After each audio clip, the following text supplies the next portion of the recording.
అందరికీ నమస్కారం. మనకి గ్రాడ్యుయేట్స్ ఎమ్మెల్సీ ఈ ఉభయ గోదావరి జిల్లా గ్రాడ్యుయేట్స్ ఎమ్మెల్సీ నామినేషన్స్కి ప్రభుత్వం డేట్ ఇచ్చింది. ఈ నెల అంటే ఫిబ్రవరి 27ని పోలింగ్ డేటు. దానికి మిమ్మల్ని అందరినీ అభ్యర్థించడానికి వచ్చాను. మీ తరపున మీ ద్వారా గ్రాడ్యుయేట్స్ అందరినీ అభ్యర్థించడానికి వచ్చాను. ఎందువల్లంటే మా అబ్బాయి జీవి సుందర్ ఈ గ్రాడ్యుయేట్స్ ఎమ్మెల్సీ కింద కంటెస్ట్ చేస్తూ ఉన్నాడు. అంటే వంశపారంపర్యంగా తీసుకెళ్దామని ఉద్దేశం కాదు. అప్పుడు ప్రస్తుతం ఉన్న పరిస్థితుల్లో ఏ రకంగా ఉందంటే ప్రభుత్వాలు చాలా ప్రజల్ని మోసం చేసే పరిస్థితుల్లో ప్రభుత్వాలు ఉన్నాయి. ఒక ప్రభుత్వం వస్తుంది, ఒక స్కీమ్ పెడుతుంది. ఒక ప్రభుత్వం వస్తుంది, ఒక స్కీమ్ తీసేస్తుంది. ఇప్పుడున్న ప్రభుత్వం అయితే అలవుగాని హామీలన్నీ ఇచ్చేసింది, అమలు చేయలేని హామీలన్నీ ఇచ్చేసింది. పాత గవర్నమెంట్ తీసేసిన హామీలన్నీ కూడా మేము చేస్తామని చెప్పింది. 8 నెలలు అయింది. ఈ 8 నెలల్లో కూడా ఈ రోజుకి కూడా ఒక్క హామీ కూడా అమలు చేయలేదు. ఒక పెన్షన్స్ తప్పితే ఇంకేమీ కూడా అమలు చేయలేదు. దీన్ని ప్రశ్నించే గొంతుకులు ఏమైనా ఉన్నాయంటే రాష్ట్రంలో ఏ ప్రశ్నించే గొంతుగా కనబడట్లేదు. నేను నిరాకంఠంగా నిర్విరామంగా ప్రభుత్వాన్ని ప్రశ్నిస్తూనే ఉన్నాను. నా గొంతుకు తోడు ఇంకో గొంతుక శాసన మండలిలో ఉండాలి. అది నా రక్తమైతే ఖచ్చితంగా అది ఖచ్చితంగా ప్రశ్నిస్తుంది ప్రభుత్వాన్ని ఉద్దేశం. ఎందువల్లంటే నా మీద ఒక నమ్మకం ఉంది. ప్రజలకే కాదు, దళిత ప్రజలకే కాదు, ఈ రోజున ప్రజలందరికీ ఒక నమ్మకం ఉంది. ఏం నమ్మకం అంటే ఏదైనా ఆపదలో ఉంటే హర్ష్ కుమార్ వస్తాడు, హర్ష్ కుమార్ ఆదుకుంటాడు, హర్ష్ కుమార్ అన్యాయాన్ని ప్రశ్నిస్తాడు, హర్ష్ కుమార్ని అక్రమాలను ఎదిరిస్తాడు. ఖచ్చితంగా ఉంది. ఆ ఉద్దేశంతోనే నేను మా అబ్బాయి రెండో అబ్బాయిని దీంట్లో వాడు బిజినెస్ చేసుకుంటున్నాడు, రావాలి ఎలక్షన్స్లోకి వచ్చి నువ్వు కంటెస్ట్ చేయి, అలాగే పెద్దోడు ఉన్నాడు కాబట్టి నువ్వు కంటెస్ట్ చేయని చెప్పి వాడికి ఒక విజన్ ఉంది. ఏం చేయాలి? మనం ప్రతిపక్షంలో ఉన్నాం, ప్రతిపక్షంగానే మనం వెళ్తున్నాం, ప్రభుత్వాన్ని ప్రశ్నించడానికే వెళ్తున్నాం. అయినా సరే మనం ఏ విధంగా మరి ఈ గ్రాడ్యుయేట్స్ని ఆదుకోవాలి, గ్రాడ్యుయేట్స్కి ఏ స్కీముల ద్వారా మనం మంచి చేయగలుగుతామని ఒక ఆలోచన చేసి ఒక మేనిఫెస్టో తయారు చేసుకుని దాని ద్వారా ప్రతి ఒక్క గ్రాడ్యుయేట్స్ని కలవడానికి ప్రయత్నిస్తూ టీచర్స్ని, ప్రైవేట్ టీచర్స్ని అందరినీ తీస్తూ వెళ్తూ ఉన్నాడు. ఈ రోజున ఈ కాకినాడలో ఈ గ్రాడ్యుయేట్స్కి సంబంధించిన ఆల్మోస్ట్ ఫస్ట్ ప్రెస్ మీట్ ఇది. కాకినాడ పార్లమెంటరీ నియోజకవర్గంలోనే కానీ వాడు తిరుగుతున్నాడు, కానీ ప్రెస్ మీట్గా ఇది అని. ఎందువల్లంటే నేను ఈ ప్రభుత్వాన్ని ఎందుకు చెప్తున్నానంటే మొన్న ఒకసారి అసెంబ్లీలో చంద్రబాబు నాయుడు గారు మాట్లాడుతూ గ్రాడ్యుయేట్స్కి అంటే నిరుద్యోగులకి నిరుద్యోగ భృతి ఇచ్చేసాం అని ప్రకటించాడు. అరే, నిరుద్యోగ భృతి అనౌన్స్ చేశాడు, ఇచ్చేసానంటాడేంటి అని చెప్పేసి మొత్తం నేను ఎవరికన్నా ఇచ్చాడేమో రాష్ట్రంలో అని చేయించాను. అంటే ఎంత దారుణం అంటే అసెంబ్లీ సాక్షిగా అబద్ధమాడే ముఖ్యమంత్రి ఎవరైనా ఉన్నారంటే ఈ రాష్ట్ర ముఖ్యమంత్రి చంద్రబాబు నాయుడు అన్నది నాకు అప్పుడు అర్థమైంది. అసెంబ్లీ సాక్షిగా కూడా అబద్ధాలు ఆడతారండి. నిరుద్యోగ భృతి ఇస్తున్నామని చెప్పేసి వచ్చారు. ఇలాగా మనం ఈ రకంగా చేస్తూ ఉంటుంటే ఎన్ని ఎన్ని అబద్ధాలు ఎన్ని. ఇప్పుడు మొన్న మీకు తెలుసు, మొన్న ఒక రోజున తల్లికి వందనం ఈ సంవత్సరానికి ఇవ్వలేము, మళ్ళీ నిన్న ఇస్తాం. తల్లికి వందనం ఇవ్వలేదు అంటాడు, ఇస్తానంటాడు. మహిళలకు 1500 రూపాయలు ఇవ్వలేదు. సూపర్ 6 పథకాలు ఒక్కటి లేదు. రైతు భరోసా. ఇలాగా మనం ఏ పథకం చూసినా ఈ 8 నెలల్లో రోడ్లు అత్యంత వైభవంగా తయారు చేసేస్తాను. కొన్ని రోడ్లు అయినాయి, నేను పూర్తిగా అవ్వలేదు అంటలేదు. మనం 2 సంవత్సరాల నుంచి కాకినాడ రాజమండ్రి రోడ్డు గురించి ఎదురు చూస్తున్నాం. ఈ గ్రాడ్యుయేట్స్ కాన్స్టిట్యున్సీలో ది మెయిన్ రోడ్డు, ఉభయ గోదావరి జిల్లాలను కలిపే main road Kakinada Rajahmundry road. ఈ రోజుకి ఇంకా పూర్తి చేయలేని పరిస్థితి. 8 నెలలు ప్రభుత్వం వచ్చిన. ఎంత అసమర్థ ముఖ్యమంత్రి మనకు వచ్చాడంటే అస్సలు ప్రతి విషయంలోనూ కూడా అతను అడ్మినిస్ట్రేషన్ చూసి అతను చాలా బాగా చేస్తాడు, చంద్రబాబు నాయుడు వస్తే జాబ్ వస్తుంది, ఇటువంటి చిలవలు పొలవలు చేర్చి అతన్ని ఒక బెస్ట్ అడ్మినిస్ట్రేటర్ కింద అతను చేసుకుని అతను ప్రమోట్ చేసుకుని ప్రజలందరినీ మోసగించడానికి అతను ప్రయత్నిస్తున్నాడు. తీరా చూసేటాడికల్లా this is the same situation. ఇదే పరిస్థితుల్లో లాస్ట్ ఇయర్ గత ప్రభుత్వం ఉంది, జగన్ వైఎస్ఆర్సీపీ గవర్నమెంట్ ఉంది. అదే ఆర్థిక పరిస్థితుల్లో టీడీపీ గవర్నమెంట్ ఉంది. మరి జగన్ ఇచ్చాడు కదా, ఇదే ఆర్థిక పరిస్థితుల్లో జగన్ ఎలా ఇవ్వగలిగాడు? మీరు ఎలాగ ఇవ్వలేకపోతున్నారు? జగన్ ఇచ్చినప్పుడు ఇదే ఆర్థిక పరిస్థితుల్లో మీరు ఎలాగ ఇవ్వలేకపోతున్నారు? అంటే you're a failed administrator.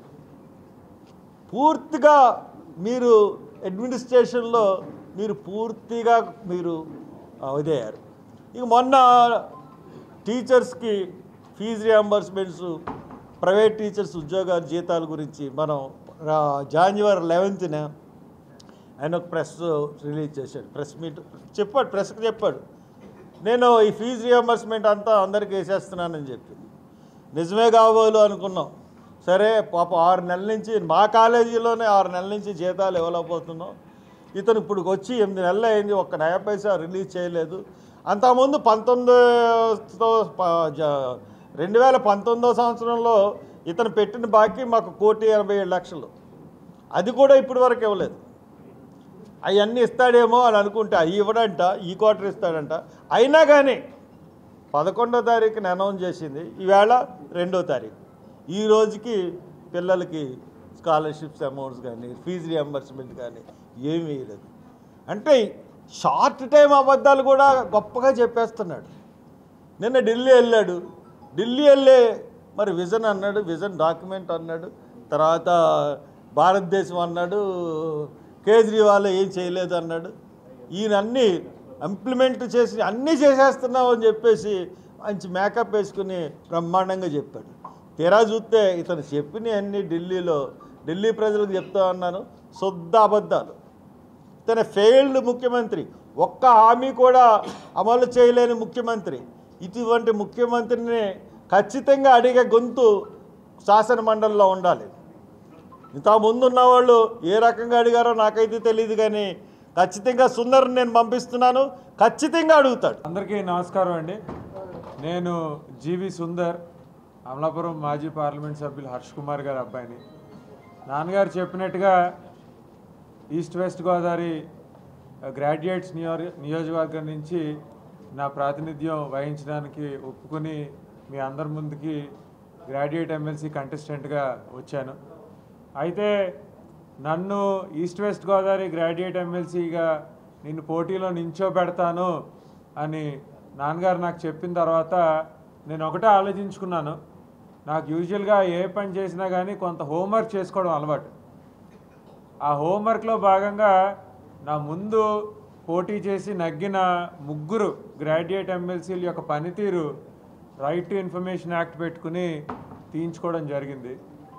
3 attendance తీసుకున్నాను, వాళ్ళ కౌన్సిల్ అడిగిన క్వశ్చన్స్ కూడా తీసి అందులో వాళ్ళకన్నా మనం బెటర్గా ఎలా పర్ఫామ్ చేయొచ్చు అన్న ఆలోచనలోంచే నా ఈ మేనిఫెస్టో నేను తయారు చేసుకోవడం జరిగింది.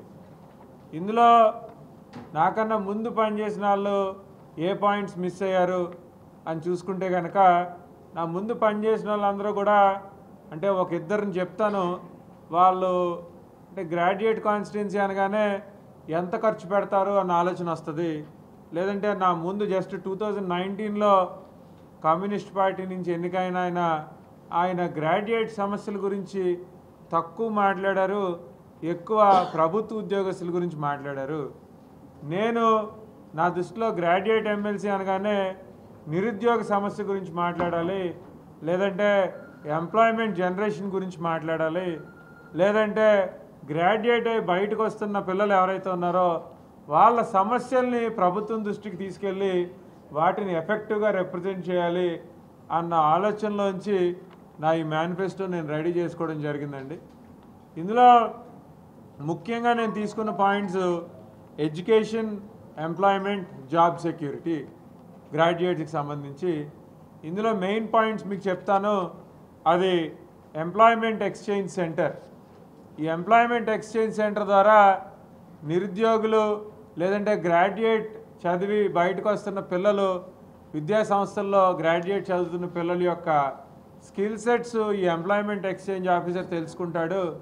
అదేవిధంగా లోకల్గా అవైలబుల్గా ఉన్న పరిశ్రమలు ఏవైతే ఉన్నాయో వాళ్ళ స్కిల్ సెట్స్ కూడా ఈ ఎంప్లాయ్మెంట్ ఎక్స్చేంజ్ ఆఫీసర్ తెలుసుకుంటాడు. తెలుసుకుని ఈ ఎంప్లాయ్మెంట్ ఎక్స్చేంజ్ ఆఫీస్ ద్వారా ఈ రెండింటిని కనెక్ట్ చేస్తే దీని ద్వారా నిరుద్యోగ సమస్య మనం చాలా వరకు అరికట్టగలమని గట్టిగా నమ్ముతున్నాను. అదేవిధంగా జాబ్ మేళా అని ఒకటి పెడుతున్నాను. ప్రతి పార్లమెంట్ నియోజకవర్గంలో ప్రతి సంవత్సరం మెగా జాబ్ మేళా పెడదాం అనుకుంటున్నాను. అది కూడా ఈ ఎంప్లాయ్మెంట్ ఎక్స్చేంజ్ ఆఫీస్ ద్వారానే. ఎలానంటే ఒక నియోజకవర్గంలో కొంతమంది పిల్లలు ప్లేస్మెంట్ అవుతారు. ప్లేస్మెంట్ అయిన పిల్లల్ని దాటి ఆన్ అండ్ అబవ్ ప్రొడ్యూస్ అవుతున్న గ్రాడ్యుయేట్స్ ఎవరైతే ఉన్నారో వాళ్ళకి సంబంధించిన స్కిల్స్ ఈ ఎంప్లాయ్మెంట్ ఎక్స్చేంజ్ ఆఫీసర్కి తెలిసి ఉంటుంది. కాబట్టి ఏ ఎంఎన్సీ కంపెనీకి ఒక ఈమెయిల్ రాసి నా దగ్గర ఇంతమంది గ్రాడ్యుయేట్స్ రెడీగా ఎంప్లాయబుల్ స్కిల్ సెట్తో రెడీగా ఉన్నారని రాస్తే కనుక తప్పకుండా ఆ ఎంఎన్సీ కంపెనీలు ప్లేస్మెంట్ డ్రైవ్కి వస్తాయి. మన పిల్లలకి మనం మెరుగైన ఉద్యోగాలు, అవకాశాలు కల్పించే పరిస్థితి ఉంటుంది. కాబట్టి అది మెగా జాబ్ మేళా అని చెప్పాను.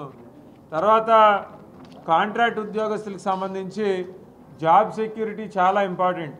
ఎందుకంటే హర్ష్ కుమార్ గారు ఒక గొప్ప నాయకులు, ప్రజానాయకులు. కాబట్టి మా ఇంటికి ఎవరో ఒకరు అన్యాయంగా నా ఉద్యోగం తీసానో, నాకు జీతం ఇవ్వట్లేదనో ప్రతిసారి ఎవరో ఒకరు వచ్చి అడిగే పరిస్థితి ఉంటుంది.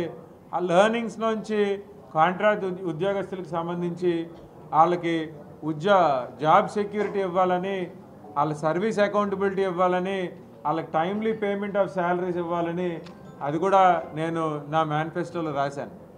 అదే కాకుండా ఆంటర్‌ప్రెన్యూర్‌షిప్ డెవలప్మెంట్ సెల్ ద్వారా చిన్న చిన్న పరిశ్రమలు ఏవైతే ఉన్నాయో వాళ్ళకి బ్యాంక్ లోన్ సౌకర్యం ఆంటర్‌ప్రెన్యూర్‌షిప్ డెవలప్మెంట్ సెల్ ద్వారా కలిగించాలని ఆ యొక్క ఉద్దేశంతో 4th పాయింట్ కూడా రాయడం జరిగింది. అదేవిధంగా ప్రైవేట్ ఉద్యోగస్తులకు సంబంధించి ఆర్టిఫిషియల్ ఇంటెలిజెన్స్ ద్వారా ఒక ఫ్రీ ఆన్లైన్ కోర్స్ మాడ్యూల్ పెట్టి వాళ్ళ స్కిల్స్ ఎన్హాన్స్ చేసుకునేటట్టు ఒక కోర్స్ మాడ్యులేషన్ ప్రైవేట్ ఉద్యోగస్తులందరికీ కూడా ఇస్తానని నా మేనిఫెస్టోలో చెప్పాను. ఇక ప్రభుత్వ ఉద్యోగస్తులకు సంబంధించి నేను వాళ్ళకి స్పెషల్గా ఏ ప్రామిసెస్ కూడా నేను ఇవ్వట్లేదు. ఎందుకంటే ప్రభుత్వ ఉద్యోగస్తులకు ఏ ప్రామిస్ ఇవ్వాలన్నా కానీ ప్రభుత్వ అధినేతలు, ముఖ్యమంత్రి స్థాయి హోదాలో ఉన్న వ్యక్తులు ఇవ్వాలో చెప్తే నాలాంటి ఇండివిజువల్ ఎమ్మెల్సీ క్యాండిడేట్ ఏ విధమైన హామీలు ఇచ్చినా అది ఫేక్ ప్రామిస్ అవుద్ది. కాబట్టి ప్రభుత్వ ఉద్యోగస్తులకు నేను ఏ విధమైన హామీలు ఇవ్వట్లేదు. కానీ వాళ్ళ యొక్క ఉద్యోగ సంఘాలు, ఉపాధ్యాయ సంఘాలు ఉన్నాయి. వాళ్ళతో బేషరతుగా జీవో నెంబర్ 117 రద్దులో కానివ్వండి, 12th PRCలో కానివ్వండి, లేదంటే వాళ్ళ రిటైర్మెంట్ బెనిఫిట్స్ కానివ్వండి, లేదంటే ఓల్డ్ పెన్షన్ సిస్టమ్ నుంచి కానివ్వండి, వాళ్ళ యొక్క ఫైట్గా తీసుకుని ప్రభుత్వ ఉద్యోగస్తుల సమస్యలు వాళ్ళ సంఘాల తరఫున కౌన్సిల్లో వినిపిస్తానని చెప్తున్నాను. చివరిగా ఇది చాలా దగ్గరగా ఉన్న పాయింట్, విద్యార్థి స్కాలర్షిప్స్. విద్యార్థి స్కాలర్షిప్కి సంబంధించి 2019లో చంద్రబాబు నాయుడు గారి ప్రభుత్వం దిగిపోతూ పసుపు కుంకుమకి ఆ డబ్బులన్నీ ఇచ్చి ఆయన దిగిపోయాడు. సంవత్సరన్నర పిల్లల స్కాలర్షిప్ డబ్బులు. జగన్మోహన్ రెడ్డి గారు దిగిపోతూ 3 క్వార్టర్ స్కాలర్షిప్ డబ్బులు ఇవ్వకుండా ఆయన ప్రభుత్వంలో దిగిపోయారు. ఇప్పుడు కూటమి ప్రభుత్వం 8 నెలలు అయింది, ఇప్పటి వరకు కూడా ₹1 స్కాలర్షిప్ ఇవ్వకుండా ఆయన కూడా ప్రభుత్వం నడుపుతూ ఉన్నాడు. సో విద్యార్థి అంటే 3.5 సంవత్సరాలు ప్రైవేట్ అన్ఎయిడెడ్ కాలేజెస్కి వాళ్ళు స్కాలర్షిప్స్ ఇవ్వకపోతే ప్రైవేట్ కాలేజెస్లో చదువుతున్న విద్యార్థుల పరిస్థితి ఏంటంటే మీరు ఫీజు డబ్బులు కడితే కానీ మీరు సర్టిఫికేట్ పట్టుకెళ్ళడానికి వీల్లేదని కాలేజ్ యాజమాన్యాలు చెప్తున్నాయి. దానివల్ల 50% పైబడిన గ్రాడ్యుయేట్స్ సర్టిఫికెట్లు తీసుకోకుండా వాళ్ళ గ్రాడ్యుయేట్కి సంబంధించిన ఉద్యోగాలు చేసుకోకుండా చిన్న ఉద్యోగాలు చేసుకుంటూ చాలా బాధల్లో ఉన్నారు. సో వాళ్ళ స్కాలర్షిప్స్ టైమ్లీ పేమెంట్ చేయాలని చెప్తున్నాను.